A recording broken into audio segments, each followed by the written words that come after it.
Hey everybody, today we're going to do some still life work, and everybody can do still life. You can do it at home with everything that you have around in your house. So just common things that you might have in the kitchen.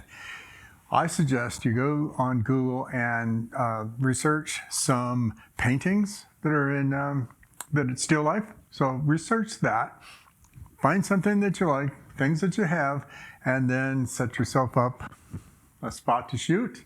I'm shooting with some natural light coming in that window and some natural light coming in from the dining room next door. So it's my hand painted canvas as a backdrop, kind of makes it moody. I'm going to gather some things and we'll get started. All right, I'm going to start simple with this, with a board and a loaf of bread, sourdough, a couple slices cut, and I'll just start adding things to it.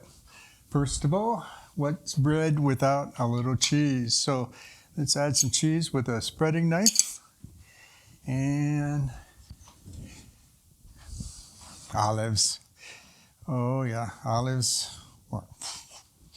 Great stuff. Here is some olive oil. Gotta have a little bread, cheese, olive oil. It's just because it looks real pretty.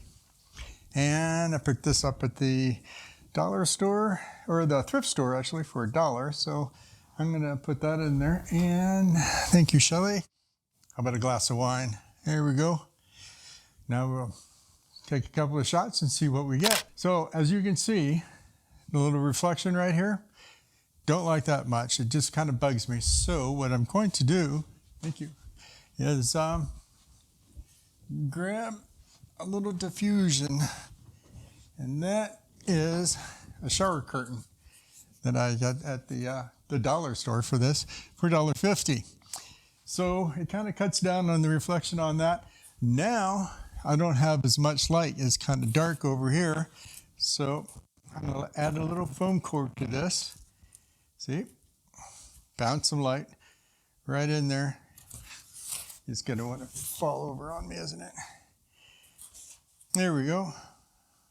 That is an easy way to, as a beginner, to practice your photography. It'll teach you about light, patience for one thing, and you'll have some good art afterwards. So like, subscribe, and keep shooting. Thanks for watching.